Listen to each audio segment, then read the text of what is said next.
Digital Nomads Jamaica's opposition spokesman on finance has proposed initiatives to counter tax increases.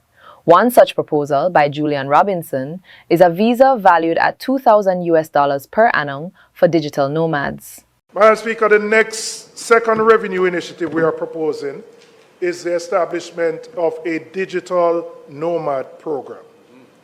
And I'll explain what that is.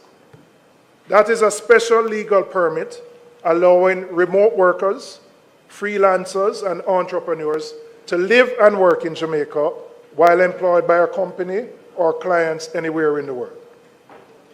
Every year, 4 million tourists visit Jamaica. We have the brand, we have the climate, we have the culture. And we also have the connectivity infrastructure that those remote workers are looking for.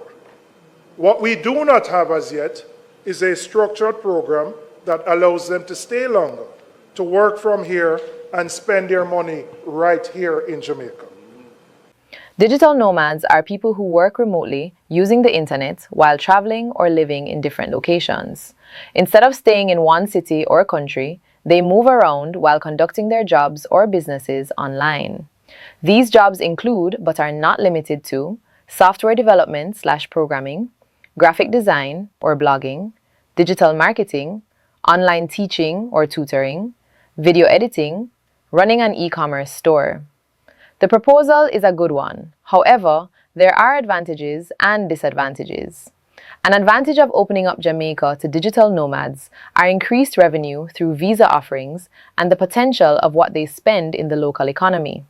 A disadvantage could be the invitation of unscrupulous individuals, leading to security concerns in an already unsafe global arena. Robinson's proposal was made during his contribution to the new parliamentary debate. If you found this story important, please like, follow, and subscribe for more news that shapes our future.